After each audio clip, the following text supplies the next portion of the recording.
All right, guys, we're going to welcome back to here for the College Bowl podcast. Today, me and Nick here, we'll be looking at the Cure Bowl, December 16th, 2023, 3:30 p.m. Eastern Time on ABC. Mountaineers 5.5-point favorites live from FBC Mortgage Stadium in Orlando, home of the UCF Knights. Looking at these offenses, for Miami of Ohio, they put up a pretty impressive effort in their MAC championship win. This is an offense that was certainly really struggling before that contest. They put up 306 yards, 5.1 yards per play. They only had 1 of 9 passing, but they put up almost 200 rushing. They were able to hit some nice plays, the extended drives through the air. Biggest problem for this team is, Brett Gabbert's obviously injured. Avion Smith, their backup, led them to that victory in Detroit. He's transferring, so it does not appear as if he'll be playing in this game. I know some guys will transfer and still play in their bowl games. Very odd. Henry Heston, though, the redshirt sophomore, played a couple games last season. He'll be getting the start at quarterback, it appears. And this is a team that already has a pretty poor downfield passing attack, Nick. They certainly lost that ability with Gabbert. Really didn't get any better with Smith, who was only completing about 50%. But now his running ability is going to be lost for this offense. It seems like they're going to be incredibly one-dimensional on this side of the ball after Smith had 21 carries for 99 yards against Toledo.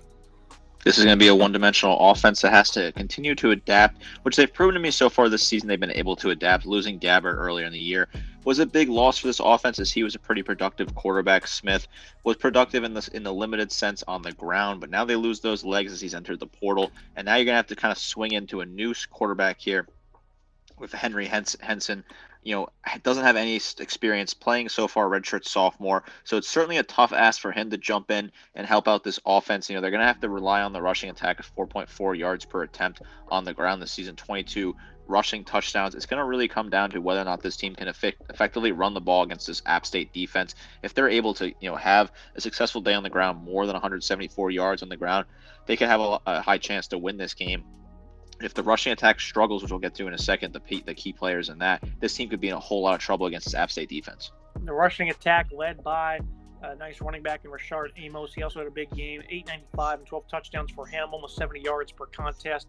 He scored a touchdown every single game since the 21st of October. He's on a heck of a run right here.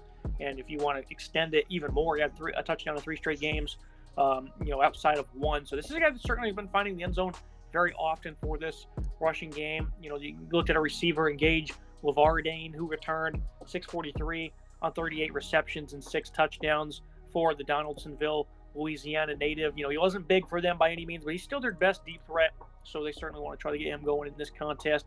Cade McDonald, Javon Tracy, Joe Wilkins. They do have, those 4 guys that have 20-plus receptions, so the passing attack has a handful of options. It's not really productive. But this is not really the name of the game for Miami. We talked about this offense a good bit before they played the Rockets, Nick. They certainly did better than we thought they would. But if they are indeed going to be fielding a third-string quarterback here, how much of an impact do you think these pass catchers will have? It is an impact for these pass catchers, considering the man who'll be throwing the ball to them. We liked what we saw in some of these talented wide receivers. It is not a super deep wide receiver room, but there are some solid players here. Gage Laverdian is a solid player.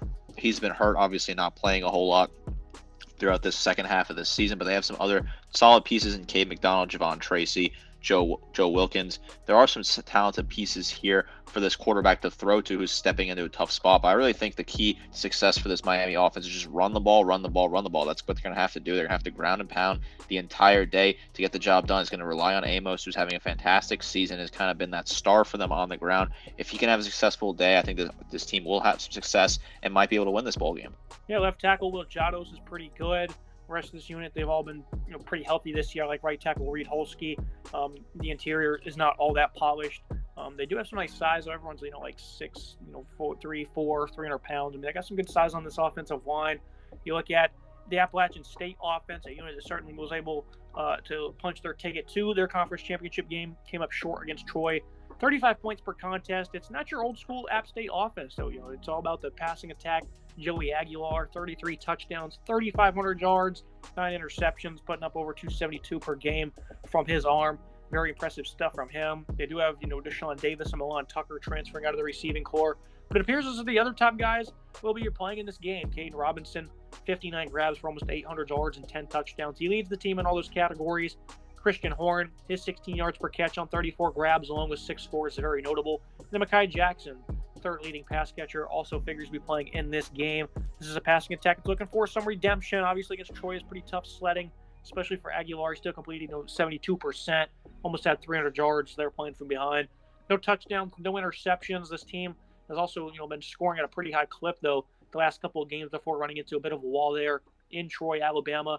What do you think of this App State offense, Nick? Where top running back Nate Noel himself is in the transfer portal. Freshman Kanye Roberts, though, he's got almost 700 yards, and he seems ready to take on this role. This is an interesting offense that has some nice balance, even with Noel not playing. Aguilar has been a great quarterback for this team, 65% comp rate. 3,500 yards, 33 touchdowns, 9 interceptions. The ratio is not terrible there. 32 touchdowns. This team definitely is solid in the passing attack. Like you said, Robinson playing at this point has not entered the portal. 800 yards receiving, 13.3 yards per grab, 10 scores, great numbers. Christian Horn, another player who's very talented for this team, 544, 16 yards per grab and 6 scores, good numbers. And then you kind of look at Keenan Roberts, who's going to be kind of the back that takes over here and has the best opportunity to succeed for this offense. 650 on the ground, 5.7, and 7 touchdowns for him. I do like what I've seen out of him. This is an offense that is pretty solid this season, right? 34.8 points per game, 4.53 yards per attempt on the ground, 22 rushing scores for this offense. Overall, 6.27 yards per play on offense. They have a solid passing attack here, and if they have most of their star receivers playing, it definitely looks good for the Appalachian State Mountaineers. Over the last 3 games, they did play James Madison and Troy in the rushing attack. Didn't exactly click in those contests. They typically put up about over 170 yards per game on the ground for App State. So nicely balanced offense. Left tackle for this team is really a joke. Markel Samuel, Thornton Gentry, whoever gets to play, is not very good. Damian Daly at left guard, he hasn't allowed a sack this year. It's pretty promising. Isaiah Helms, and then right guard Bucky Williams, who's the top offensive lineman on this team. Very sound in that regard. So this is an offensive line I think can certainly click. You see a lot of pistol set stuff from this offense. You look at the Miami of Ohio defense. This is a unit that's obviously very polished. Before we picked them to lose to Toledo, we said this defense is very stout and they're going to have their hands full, and they didn't really crack for the most part. Allowed less than 100 rushing, 273 passing. Toledo was really down in that game most of the afternoon, though. This is a unit led by some pretty terrific players. Matt Solopik at linebacker, 134 tackles, conference player of the year, 8.5 TFL. He's announced he's coming back next year. Him and Ty Wise, they both have triple figures in tackles. Brian Ugwu is a phenomenal player for them. Caden Woolard. They have some really good players up front here that, get into the backfield. This front 7 for them is terrific. Going against this rushing attack, that's what they like to do, is run the ball, even though they're a high-value passing attack. Miami of Ohio, though, they did a lot better than I thought they would against Toledo after getting shredded against Ball State. The QB run really picked them apart there, and DeQuan Finn had nothing for him. Only, again, 97 yards. This is a run defense that's really dominated this year, Nick. What do you think's in store for this game? This is a solid run defense, top to bottom. They're a really good unit, right? This defense as a whole is solid. 16.2 points per game is a really fantastic number when you get this far into play, especially playing in the MAC. They were able to shut down their opponents and hold them to that 16.2 mark. 3.58 yards per attempt on the ground. Solid numbers across the board. This front part of this defense is a very physical unit. Having everyone play is a big add for this team since there's a lot of really talented players. Matthew Slopek is a great leader at linebacker, 134, 8.5 tackles for loss, 3 sacks for him. Ty Weiss is another fantastic leader they have on the other side at linebacker, 110 tackles, 8 tackles for loss, 7 sacks, 5 pass breakups, and a pick for him. So this is a solid unit. They can get in the backfield. Caden Woolard, 39 total tackles, 11 tackles for loss, 9.5 sacks. Good production out of him. Brian Ugwa, 62 total tackles, 12 tackles for loss, 8 sacks for him. So the production is certainly there. They can get in the backfield and make you uncomfortable, which is the key to success here, is make App State uncomfortable, try to force them into running the ball, and try to shut down that passing attack, which they have a pretty solid secondary unit as well that can be involved in that. Red Hawks secondary is great. 59% opponent completion percentage, 10 interceptions they've snagged compared to only 12 touchdowns they've allowed. And it's led by safety Michael Dowell. He's been a terrific player in all facets. Great run stopper, good in coverage. At corner, he's Odd McGee. He's been a really good coverage player for them. This team's kind of beat up in the back end, but they've been playing very sound football. Jaquez Warren, he's not as good in coverage, but he's a great run defender for them. They have, some nice versatility on this roster. The biggest question mark for me, though, is, what are they going to do in terms of playing these pass catchers? Probably the most talented receiving core they've faced all year. Rayon Strader, that other cornerback position, isn't all that great. So, they played Miami, Florida back in week 1, allowed 80% there, 250 yards. And, since then, they really haven't faced a passing attack like this, Nick. So I think they might be in for a bit of a shock. And I think the Mountaineers will probably have more success through the air than they probably should, as long as that offensive line can hold up.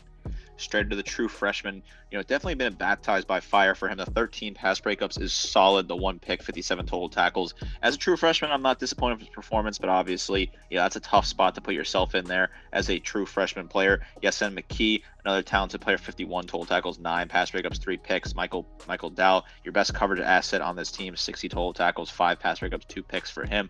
Corbin Hordle, 28 total tackles, 2 interceptions as well. For him, they have some nice pieces. Jacques Warren, 65 total tackles, 4.5 tackles for loss, 4 pass breakups.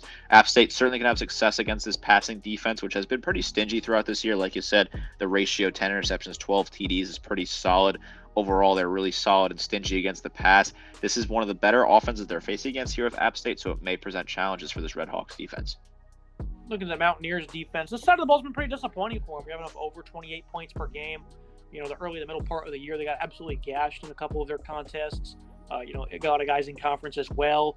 Back half of the year, they really stood much taller. They were great against Marshall after getting trounced against USM in a game they did win. Georgia State held them completely in check. That's a pretty solid offense. James Madison, nothing going. And then Georgia Southern, a team that also has a pretty explosive passing attack. I mean, they hold all those teams to well under 360 yards. And then Troy just exploded for 271 rushing, almost 200 passing. I mean, they really just got broken in that second half against, the Trojans. This is a run defense, though, that's just an awful effort. Again, 271, 5 touchdowns. They've allowed 27 rushing touchdowns this year. They've given up 200-plus yards on numerous occasions, a couple of 300-yard rushing games. So this defense has certainly had their headaches, and they're going to be going against a team that's going to look to run the football a lot. Nate Johnson, Santana Hopper, some freshmen that have been playing very good for this team. They've been the most productive, along with a senior and inside linebacker, Andrew Parker. App State certainly has been very disappointing on this side of the ball. Nick, again, those young players leading the way for them. But if they're playing a one-dimensional, defense or offense, that is, I think, guys like Montez Keller are going to have to step up and try to slow down this run. Marcus Clark, I think, Michael Fletcher as well. I think this is a pretty good opportunity for them to have a bounce back against this type of offense, but it's certainly possible against this, physical, big-sized offensive line. They get absolutely trounced.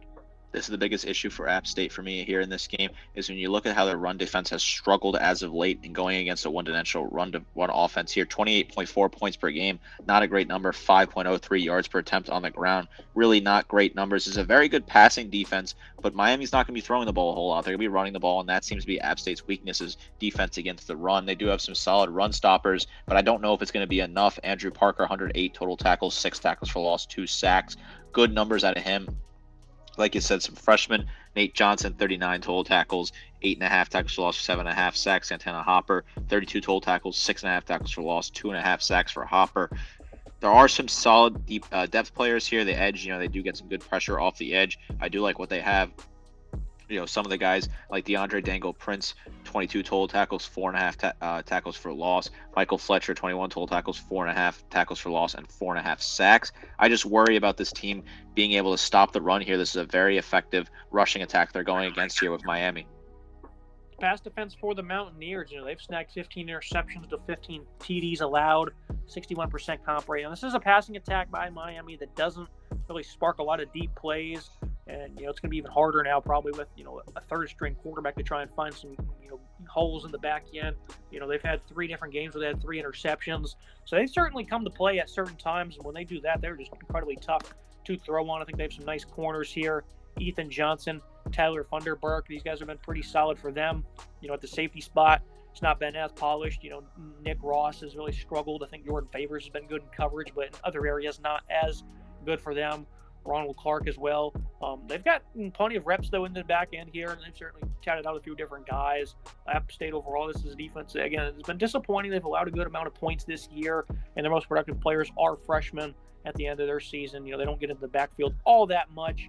Overall, Miami has a clear edge on the defensive side of the ball, I would certainly say. What do you think of the secondary, though?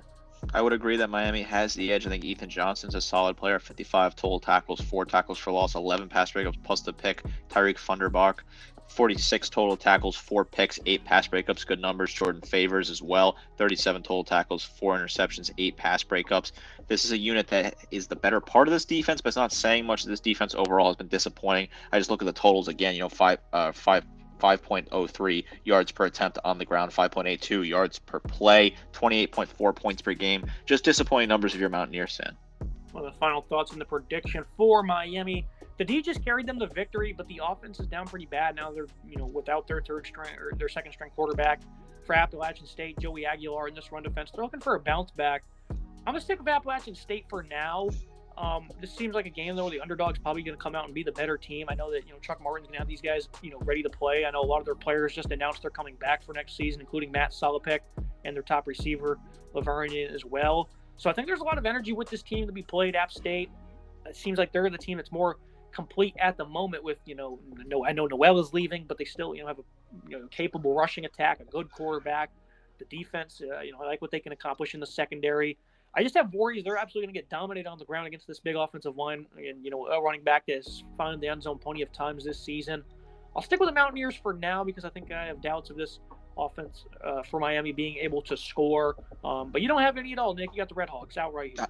I'm going to take the Red Hawks outright here. I think this is a team that has a great opportunity to run the ball against a bad rushing defense. When you get a matchup like this where it's, a bad offense versus a bad defense, I normally take the defensive team in this situation. I think Miami just is a better team all over the place. They have a great defensive unit here. They're going to be able to limit App State's opportunities, and if all it's going to take is a defensive turnover and a defensive touchdown, or just being able to run the ball effectively and kill clock to put App State in some trouble here. Miami, they were doubted against Toledo. You and I both picked Toledo. We were wrong about that one. A lot of people picked the Rockets. Miami went out and won that game at Ford Field. They got the job done. I know it's disappointing for Miami. They lose their kicker who entered the portal, so he won't be there. He's been lights out. Not really missing at all this year. I think he had his first miss of the season in the conference title game. So that's a tough loss for them. But overall, I think this Miami team will be able to get the job done when it gets tight. I like the physicality they have on the ground. They're a very strong unit up front. They'll be able to block and get enough holes for the running backs to get the job done. I certainly think this is going to be an interesting game to watch, and I think Miami will certainly have more energy. And I think maybe last minute I'll probably switch my pick. Not fully confident on either of it, though, so it'll be low points. That's going to be it for today's episode. Appreciate you joining me, Nick. Pretty good game here, middle of the day. Yeah, it's an exciting game on ABC. I think it's a good game to watch on national television. Two solid squads here from the group of five battling it out. Make sure you guys like, comment, subscribe. See you next time.